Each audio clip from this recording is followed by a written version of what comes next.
Parlons Cheval, le podcast de l'Institut français du cheval et de l'équitation.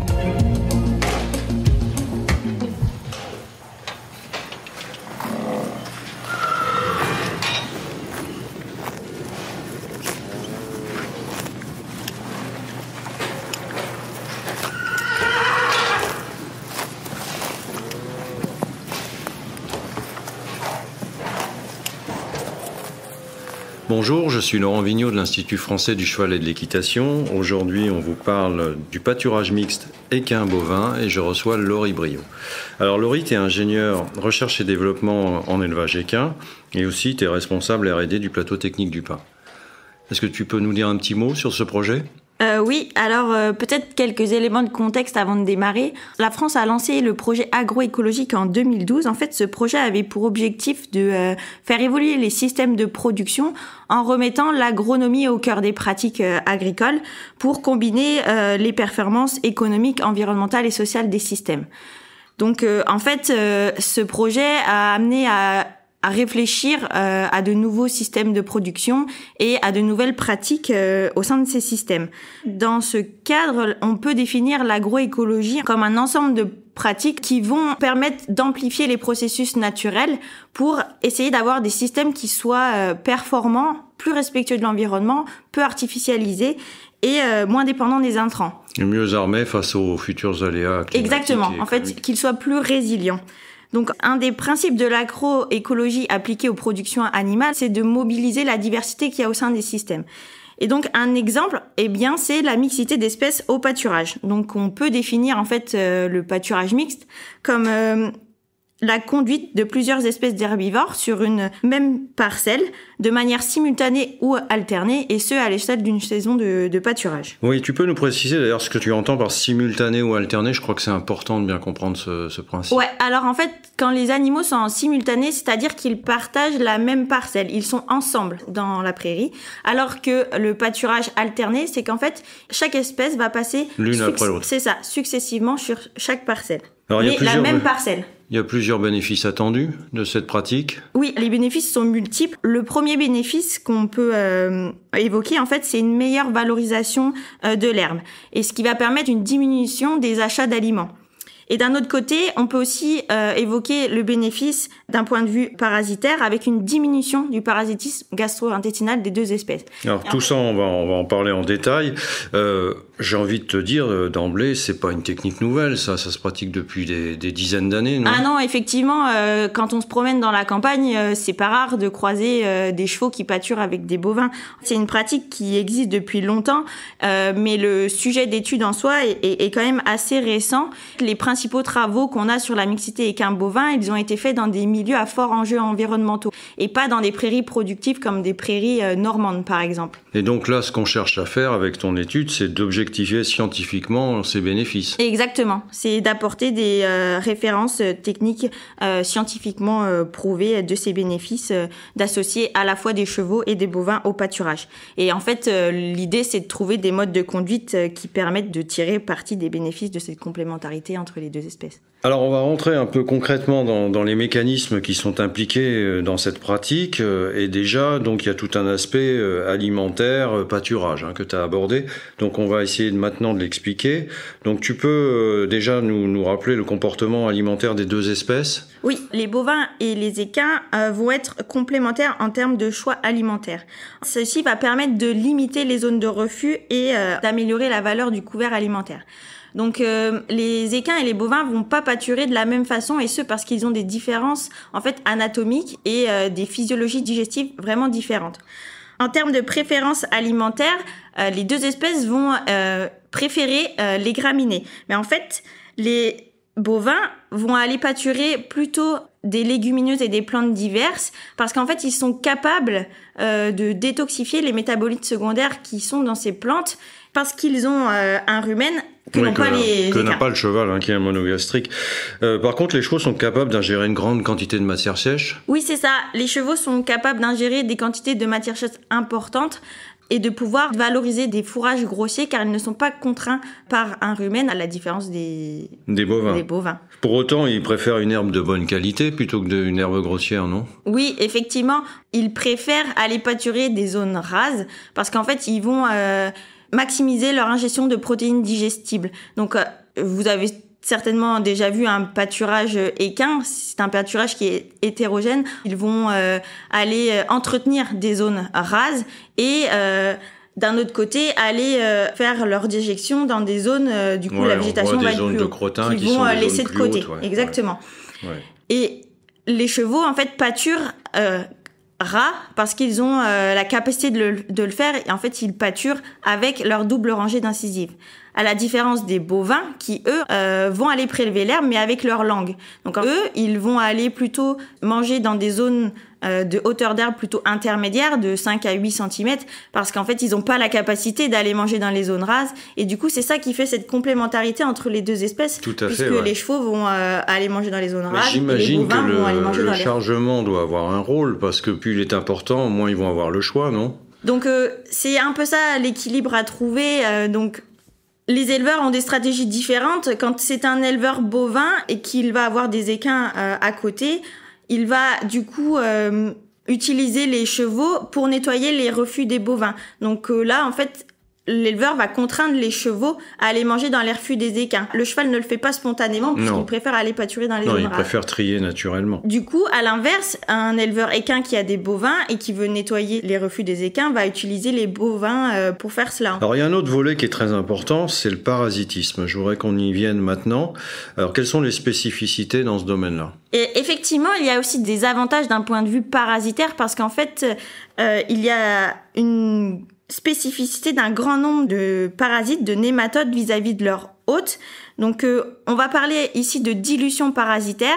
Donc, pour expliquer rapidement, quand un cheval ou un bovin va ingérer une larve infestante de l'autre espèce, celle-ci, elle va pas pouvoir continuer son cycle de développement et pondre des œufs à l'intérieur de son hôte. Et c'est pour ça le cycle va être rompu. C'est pour ça qu'on parle de dilution parasitaire dans la parcelle. Absolument. Il y a des parasites communs quand même? Oui, quand même, tout n'est pas parfait. Donc il y a 2 parasites communs. Une espèce de stronque qui s'appelle Triconstrogilus axei et aussi la grande douve du foie. Ce dernier parasite est un parasite qu'on retrouve dans les milieux humides. Ouais, surtout en milieu humide. Alors maintenant, je voudrais qu'on s'intéresse aux protocoles qui ont été mis en place pour cette recherche, qui nous a permis d'objectiver ces résultats.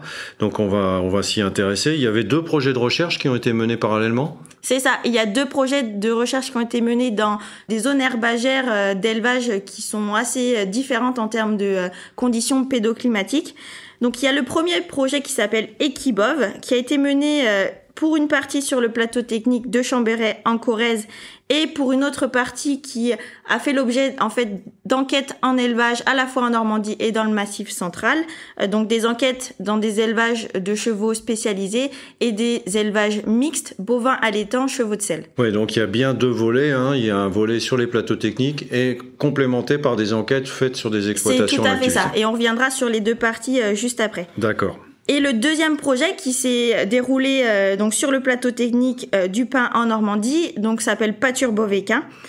Ces 2 projets expérimentaux, bien sûr, je parle sur les plateaux, avaient pour objectif de comparer un pâturage mixte simultané bovin-équin à un pâturage mixte équin spécialisé ou bovin, puisque dans le projet Pâture Bovéquin, nous avions un lot en plus de bovins seuls pour permettre cette comparaison des différents types de pâturage. Alors là, vous avez fait quoi? Des mesures de quoi? Oui, alors on a fait pas mal de mesures à la fois sur le couvert prairial et sur les animaux.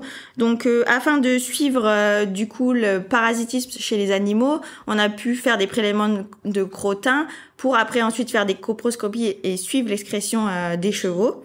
On a également fait des pesées sur les animaux et des mensurations pour suivre leur croissance. Et sur la prairie, on a fait aussi beaucoup de mesures, des mesures de hauteur d'herbe, des mesures de biomasse et aussi des mesures d'infestation des parcelles. Donc tout ça pour suivre l'évolution du couvert. Alors quels ont été les résultats obtenus au travers de toutes ces études?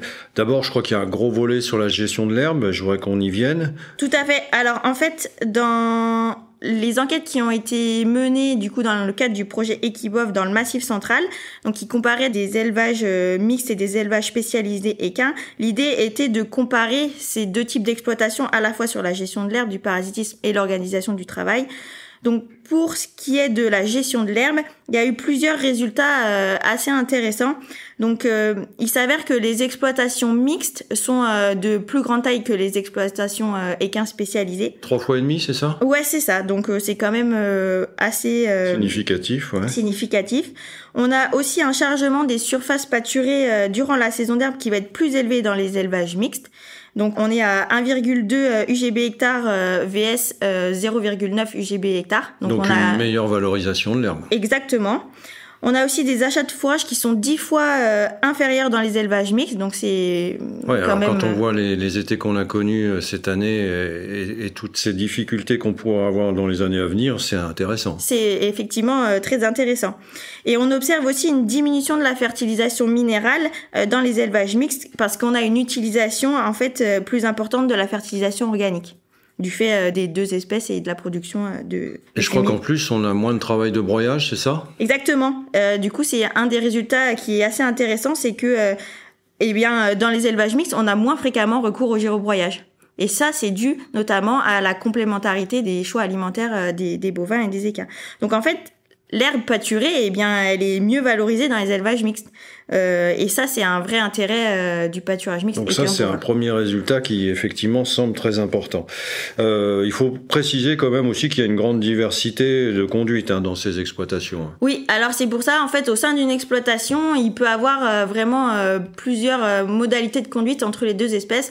On a vu des élevages avec du coup du pâturage alterné. Il faisait aussi du pâturage simultané entre les deux espèces. Il y avait des parcelles qui étaient aussi réservées que à une seule espèce. Donc il y a des modes d'imbrication comme ça qui sont vraiment très diversifiés et très variables selon les exploitations. Alors autre grand volet de résultats, le parasitisme. Alors qu'est-ce qu'on a constaté là? Alors dans les élevages enquêtés, il a été également fait des prélèvements de crottin sur les jeunes chevaux du coup de ces deux types d'exploitation. Et il s'est avéré que les chevaux qui étaient élevés en système mixte excrétaient 2 fois moins d'œufs de strongle comparativement à leurs homologues qui étaient élevés dans des systèmes équins spécialisés. Donc on voit que le pâturage mixte offre l'opportunité de réduire le nombre de traitements chimiques administrés aux poulains. Donc c'est aussi là un c'est vrai doublement intéressant sur le plan économique et environnemental. Ouais.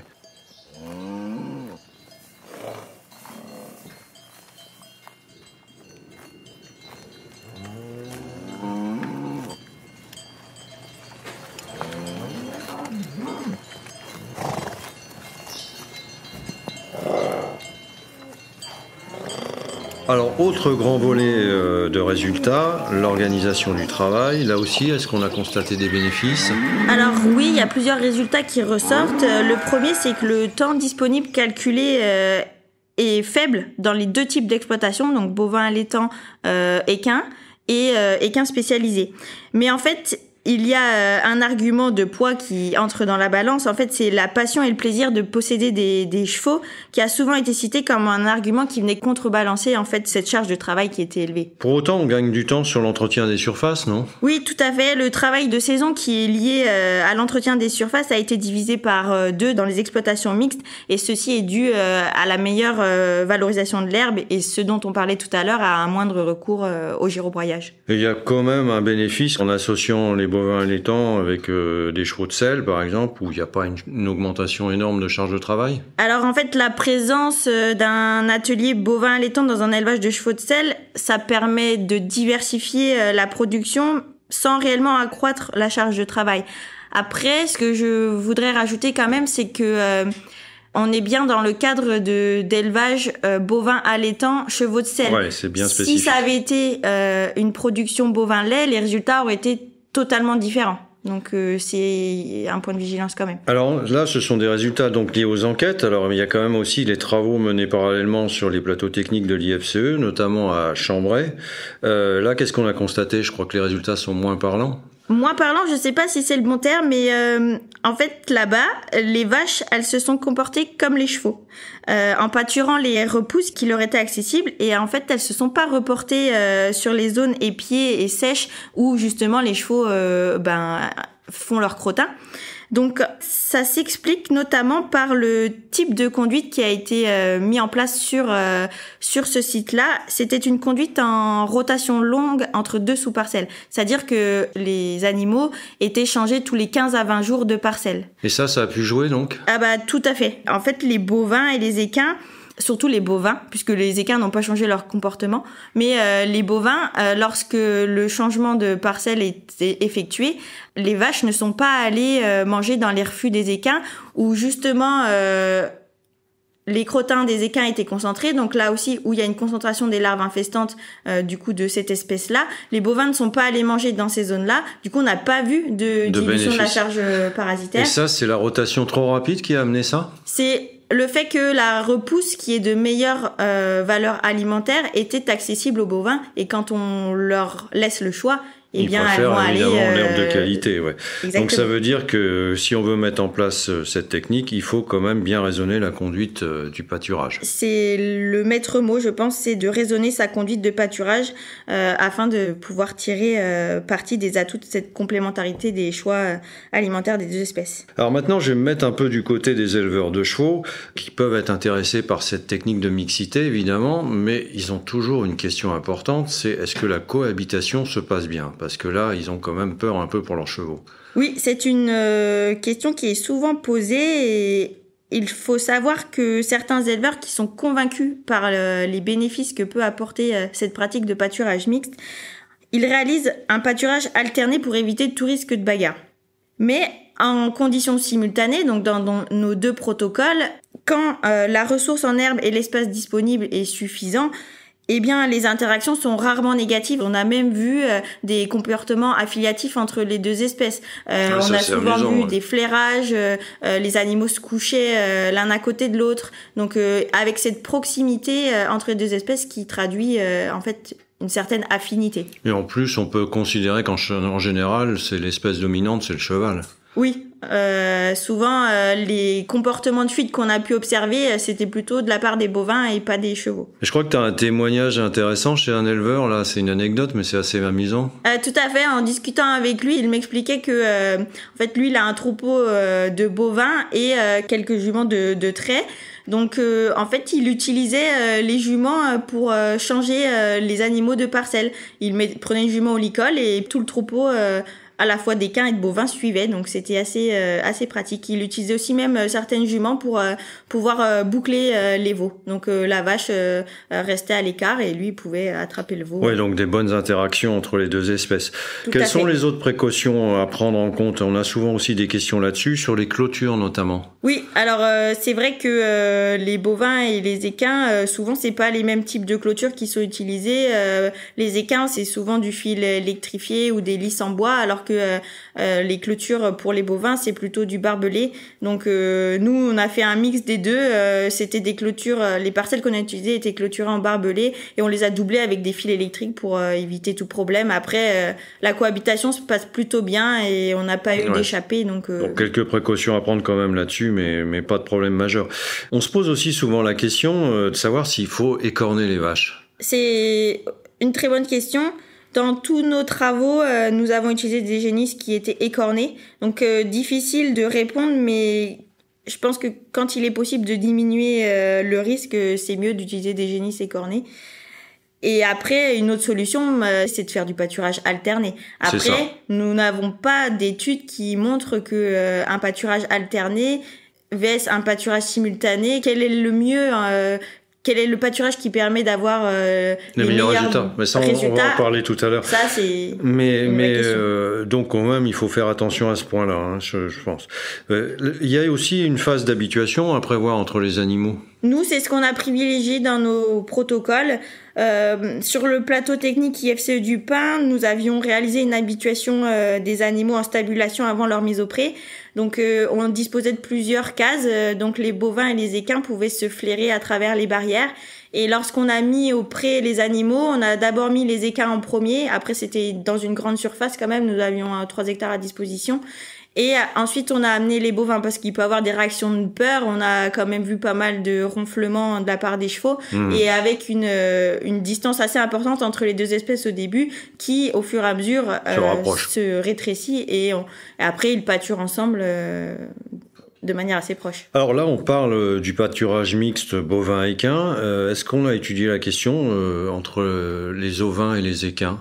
Alors sur le terrain, il y a certains éleveurs qui le pratiquent, mais on manque vraiment de données et d'études pour justement ici aussi objectiver les bénéfices de cette association au pâturage. Donc là aussi, il y a je peux pas vraiment répondre. Il y a des perspectives d'études futures. Mais ça peut être effectivement des pistes d'études pour les années prochaines. Alors, on a parlé en détail des études menées sur les plateaux techniques de l'IFCE, mais il y a encore un projet en cours, je crois, sur ce domaine. Effectivement, il y a encore des données analysées dans le cadre du projet Pâture Beauvaiquin parce qu'il a fait l'objet d'une thèse en collaboration avec une université brésilienne sur notamment l'observation des choix alimentaires des animaux au pâturage, donc des bovins et des équins. Donc là, on est plutôt sur le domaine comportement, quoi. Tout à fait. Et le volet alimentaire, puisque l'étudiant a pu observer plus de 300 heures quand même les animaux dans la prairie, donc c'est une quantité de données non négligeable. Et en fait, l'idée, c'était d'essayer de voir comment les animaux composent leur repas, qu'est-ce qu'ils mangent, en quelle quantité, d'estimer des flux d'ingestion, la qualité des bouchées prélevées. Tout ça, c'est une caractérisation qui est vraiment assez fine. Et cet étudiant regardait également la distance d'alimentation des animaux vis-à-vis des déjections de l'autre espèce. Ces fameuses zones où les chevaux ne vont pas pâturer. Tout à fait, pour voir s'il y avait aussi une stratégie en lien peut-être avec l'infestation parasitaire des animaux au pâturage. Alors on arrive au volet des perspectives parce qu'il y a encore pas mal de questions qui se posent auxquelles on aimerait répondre. Par exemple, le ratio bovin-équin. Oui, c'est une question qui nous est aussi souvent posée, mais à l'heure actuelle, il est difficile de dire combien de vaches pour combien d'équins. Ça, c'est vraiment des questions qui feront très certainement l'objet de futurs projets de recherche. Qu'on puisse effectivement le quantifier. Tu as parlé aussi de pâturage alterné ou simultané. Il faudrait essayer de savoir quel est le meilleur des deux. Tout à fait. Là aussi, il y a très peu, il y a même pas d'études sur le sujet, donc c'est aussi à creuser. Sur l'aspect botanique aussi, on s'intéressait un petit peu plus à la flore, ça serait intéressant. Oui, alors dans les milieux à fort enjeux environnementaux, il y a quelques travaux qui ont été menés sur cet aspect-là, mais en prairies productives comme les prairies normandes ou les prairies du Massif central, on n'a pas encore de données là-dessus et c'est l'évolution de la flore, c'est quelque chose qui se fait à long terme, donc c'est des études qui prennent quand même beaucoup de temps. Et puis, en fait, l'idée, c'est de trouver la meilleure combinaison de tous ces modes de conduite, de pâturage et de ratio bovin-équin, c'est ça ? Tout à fait. L'idée, c'est après de pouvoir apporter des recommandations en termes de conduite aux éleveurs. Alors Laurie, on arrive à la fin de cet entretien. Si on voulait retenir 3 points en conclusion... Déjà, c'est pas une solution clé en main. Tout à fait. Ça, c'est le point essentiel, je pense, à retenir, c'est que le pâturage mixte équin-bovin n'est pas une solution clé en main et qu'il est nécessaire de raisonner sa conduite pour pouvoir favoriser cette complémentarité des choix entre les deux espèces et pouvoir tirer bénéfice de cette association au pâturage. Alors, deuxième point, on a pu l'objectiver quand même, et ça, c'est très bien. Ça amène une meilleure gestion et valorisation de l'herbe. Oui, avec tous les résultats que je viens de vous présenter, on voit bien que l'herbe pâturée est mieux valorisée dans les systèmes d'élevage mixte. Et dernier point, un petit bénéfice quand même sur le volet parasitaire. Oui aussi, on a quand même pu montrer que le pâturage mixte permettait une diminution de l'excrétion d'œufs de strongle, donc une réduction aussi du nombre de vermifuges administrés aux animaux, donc c'est quand même un avantage non négligeable. Donc une technique tout à fait intéressante. Merci Laurie. Merci et à bientôt. Si vous souhaitez en savoir plus sur le sujet, rendez-vous dans la description du podcast où vous trouverez des liens utiles vers notre site internet equipedia.ifce.fr.